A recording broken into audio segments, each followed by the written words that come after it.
our next speaker is Junwei, also from Simon University. So we will talk about just a bit slide.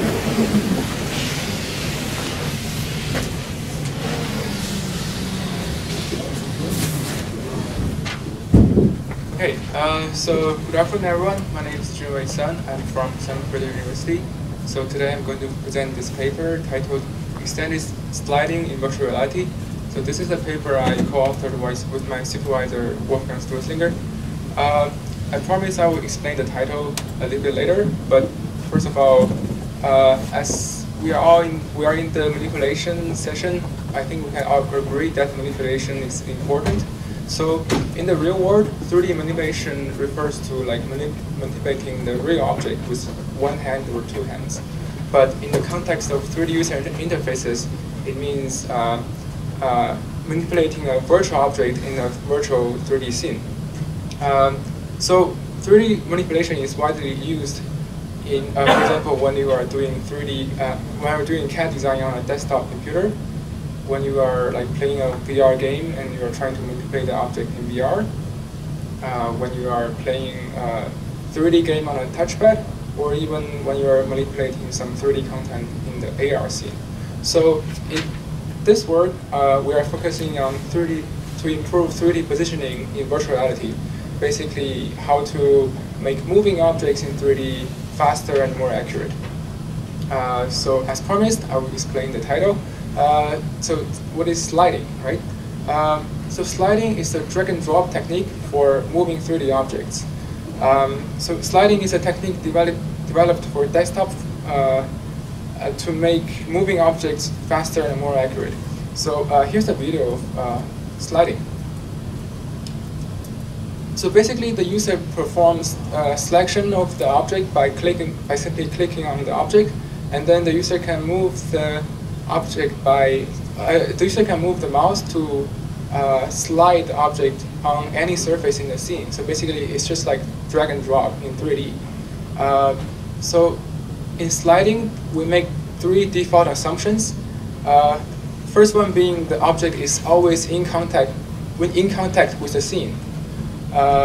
Second being the object does not collide with the scene.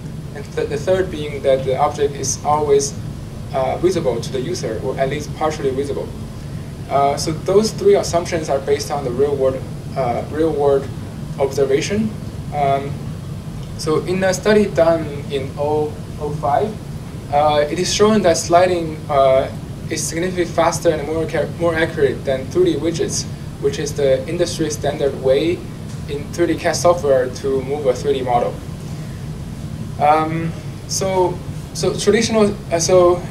In traditional sliding, the object movement is constrained by the surface in the scene, so it's always in contact with the scene. So here we go. Like here, we have extended sliding. So with extended sliding, the user can temporarily break the contact assumption by moving the object orthogonal to a surface.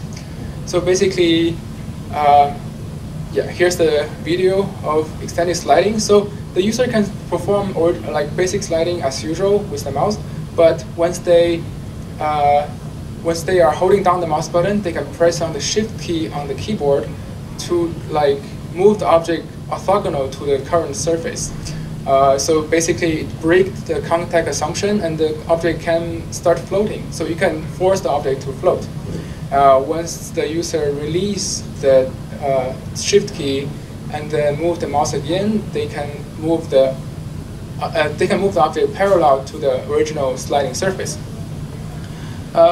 So in one of our previous study, we showed that extended sliding was also significantly faster and more accurate than 3D widgets, even for floating targets. So it is natural to try to implement the extended sliding technique that worked really well on the desktop to VR. So what we did here is to implement extended sliding to VR and identify the appropriate mappings for extended sliding with the 6 degree of freedom controller. So in our study, we used the Y controller. So we performed a comparative study to compare to evaluate the performance of extended sliding. We compared this technique against other 3 degrees of freedom positioning techniques, and we focused on the speed, accuracy, and the usability of our technique. So now I want to introduce some like core manipulation methods in VR, like current techniques. One of the basic techniques is recasting. With recasting, a ray originates from the user's hand or the virtual controller, and then the user can simply intersect the ray with the virtual object, and then to perform the selection. And then once the object is selected, they can move the hand or move the controller to perform manipulation as well. Typically, with recasting, the length of the ray is fixed, but with recasting with reeling, the user can, so after selection, the user can change the length of the ray to make it possible to position an object to a position that requires a large change in depth. So here's a video of recasting with reeling. So basically, the user performs selection with recasting, and then once the object is selected, the user can rotate the controller to move the object, and then the user can use the touchpad, the top part and bottom part of the touchpad, to change the length of the ray to perform manipulation.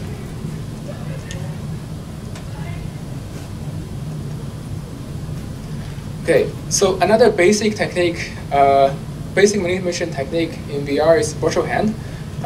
So with virtual hand, we show a virtual representation of the user's hand. It can be a hand or a controller. And then the user simply intersect the virtual hand with a virtual object to perform the selection and manipulation.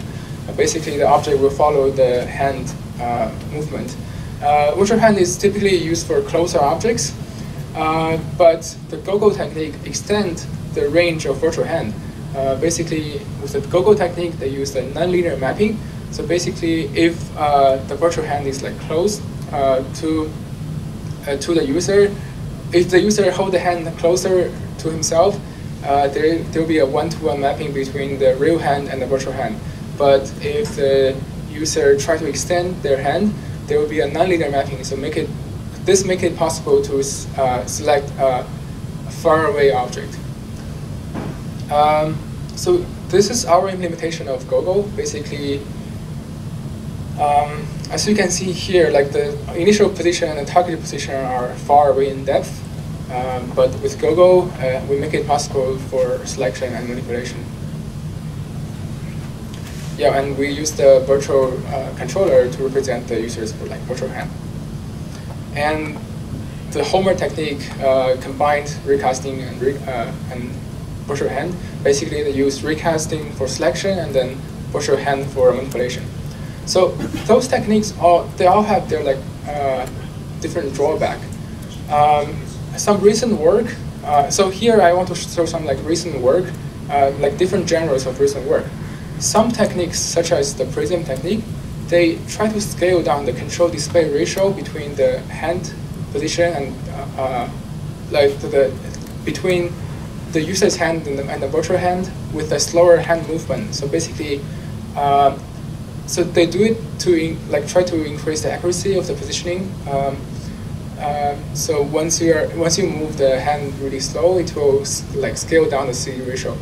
But one problem of this kind of technique is that they introduce an offset between the hand movement and the object position, as you can see in the top image. Some other techniques used degree of freedom separation. Basically, they try to manipulate each degree of freedom at a time. So this is kind of similar to the 3D widgets. So like in 3D widgets, you can only manipulate one degree of freedom at a time. So some techniques use degree of freedom for manipulation in VR as well. But the limitation of this kind of technique is that it only works well for closer objects. So the user can simply see the widgets, and then they can just like intersect and touch the widgets. But for distant object, this kind of technique doesn't work that well because you have to perform selection to those faraway widgets, which could be time-consuming. Some other techniques, such as handlebar, used two-handed manipulation. One drawback of two-handed technique is that sometimes it could be harder to learn, and then it could increase the cognitive burden of the user. And especially when there's an asymmetric movement on the hand. So here I would like to introduce our apparatus for 3D positioning. For targets in contact, so basically, like I said, sliding makes the assumption that the object always stays in contact with the scene. So if the current target is in contact with the current surface, it's basically drag and drop for 3D. So the user hold the controller in their dominant hand, and then they can press the trigger button to perform the recasting selection. And then any movement, while they're holding down the trigger, any rotation or movement of the controller will change the controller array, therefore change the position of the object. So it's like 2D freedom sliding because the sliding movement, the object movement is constrained by a surface. And then once the users are satisfied with their positioning, they can press the trigger on the non-dominant hand to reduce the Heisenberg effect. So basically the Heisenberg effect is that when the user releases the button or press a button, the slight movement of the finger or of the button could affect the accuracy or the precision. So to reduce the Heisenberg effect, we use the trigger on the non-dominant hand for confirmation. So during the sliding process, the object always stays on the control array. So there's no offset between the control array and the object position. So this is the apparatus for targets in contact. So like, what if the target is not in contact? What if the target is like floating above a surface?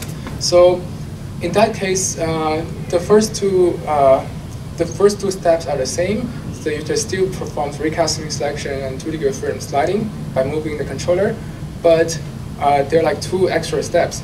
So once the users are holding down the trigger button on their dominant hand, they can press down, they can hold the touchpad and then move the controller. So this will perform a 2-degree freedom lifting of a surface. So it will lift object from a surface, as you can see in the video. And then once they release the touchpad, they can perform the parallel sliding. So the object will move parallel to the original sliding surface. And again, when the user is satisfied with the positioning, they will press the trigger on the non-dominant hand to confirm the task. Again, there's no offset between the control array and object position. So to evaluate our technique, we perform a user study. So the task is to position a distant object with controller in virtual reality. So we have 3 independent variables. First one being object contact. So basically in half of the task, the targets are in contact with the scene, and in the other half, the targets are floating above a surface. The second independent variable is the depth distance change.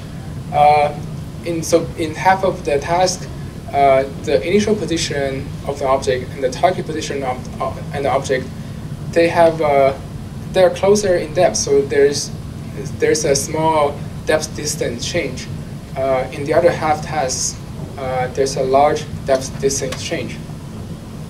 The third independent variable is the technique. Of course, we compared extended sliding with 3 other techniques: recasting with reading and go-go. I introduced these 2 before with videos.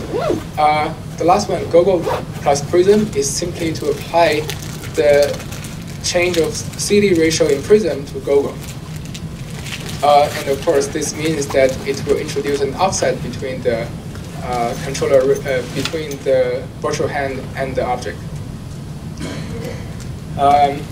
So we measured two quantitative measurements. One of them is the positioning time.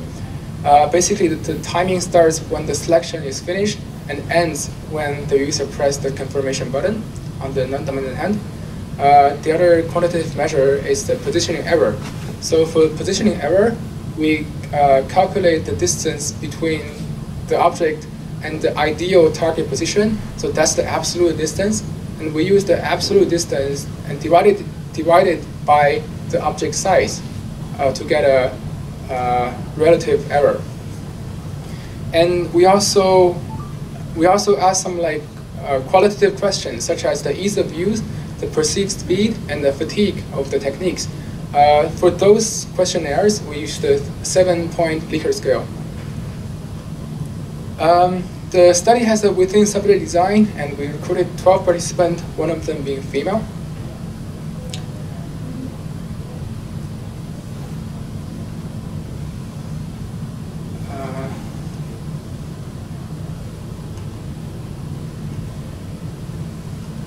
Okay, so here are some sample tasks.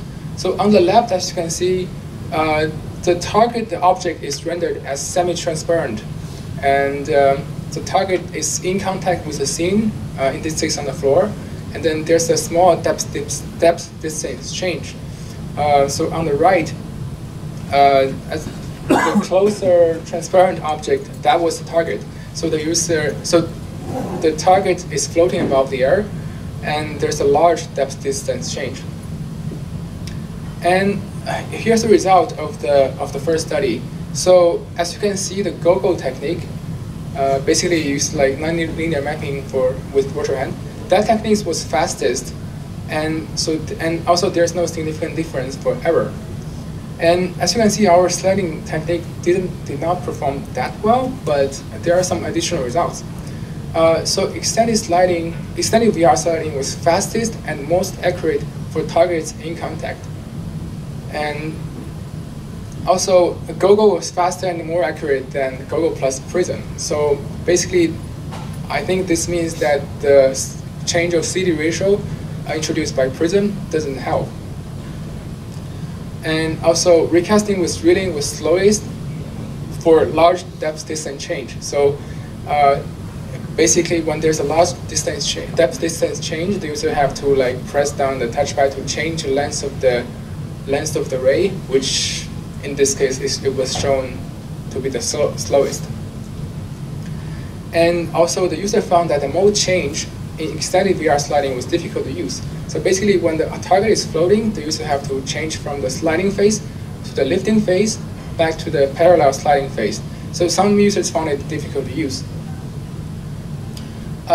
So based on the feedback and observation from the first study, we decided to simplify our technique. So for basically, we didn't change anything for targets in contact, but when the target is floating, we get rid of one of the state, which is the parallel sliding phase. So basically, when the user lifted the object off a surface, if the user release the touchpad, they can perform a free hand movement. So they can move the hand freely, and then the user can like perform the fine adjustment. As you can see in the video, like once the object is lifted, it's shown in the cyan color, but once they release the menu button, it's turned into a fine adjustment phase. So the object will be rendered in yellow. So when it's lifting, it's cyan. When it's fine adjustment phase, it's yellow.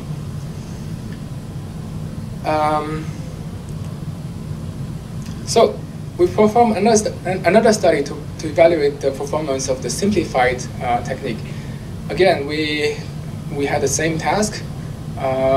We again have 3 independent variables, but this time we only compare extended VR sliding against GoGo, because the other 2 techniques did not perform that well, and GoGo was performed the best in the first study, so we only include gogo in this one. And we measured the same dependent variables. Again, the study has a within separate design. We recruited 12 participants again, 5 of them being female. And here are the results. So gogo was still faster than our extended VR sliding, but extended VR sliding was found more accurate. So I think that's promising. There are some additional results. So just like the first study, the extended VR sliding was faster and more accurate for targets in contact. And also freehand fine adjustment was easy to use and like preferred by the users. For the floating targets, the accuracy improved compared to study 1, like for our extended VR sliding technique. And also, our extended VR sliding's performance was robust to depth distance change. So there's not a significant difference between the small depth distance change and large depth distance change. And also, using the non-dominant hand for conformation effectively reduced the Heisenberg effect. So here I highlight our contributions in the paper. We designed and evaluated a technique named extended VR sliding. We improved the positioning accuracy and speed for targets in contact with the scene. And we also proposed some guidelines for fast and accurate manipulation with a controller in VR. So those guidelines being to use constraints if possible, avoid 3D widgets for distant objects, use non-dominant hand for conformation, avoid controller object offset, and also allow 3-degree of freedom freehand fine adjustment. So in the future, we plan to further improve the speed and accuracy for manipulation in VR, and also we would like to implement the sliding technique in AR. So basically, once we have a 3D reconstruction of the room, like we can simply we can make it easier to add a new piece of furniture into this room by simply slide new 3D model into the scene. So thank you for listening. Thank you very much. Are there any questions?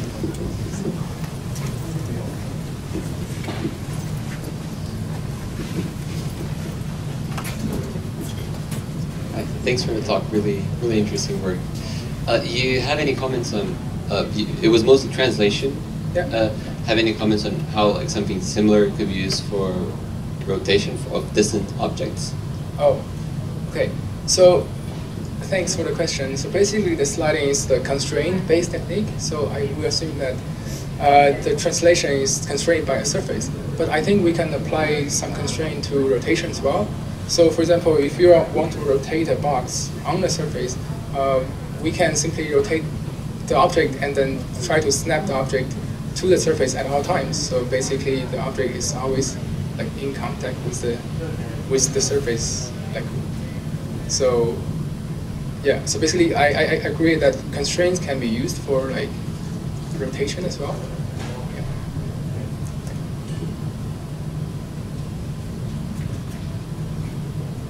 Any other question?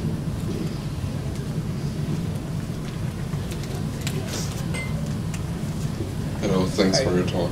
I was only thinking now about, do you thought about manipulation with two-hand manipulation? And for especially the confirmation of the offhand, if you want to bring two objects together with your sliding technique? Yes, so in our study, we used the non-dominant hand simply for confirmation because it is proved that it reduced the Heisenberg effect. But I have seen some I think there's a recent work about using two hands for manipulation. So we can use one hand to specify which constraint to use, and then try to snap the object to that constraint with the other hand, with a dominant hand. So one hand for specifying a constraint, and then the other hand to like snap the object to that constraint. So I think that could, yeah, be useful. Any other question?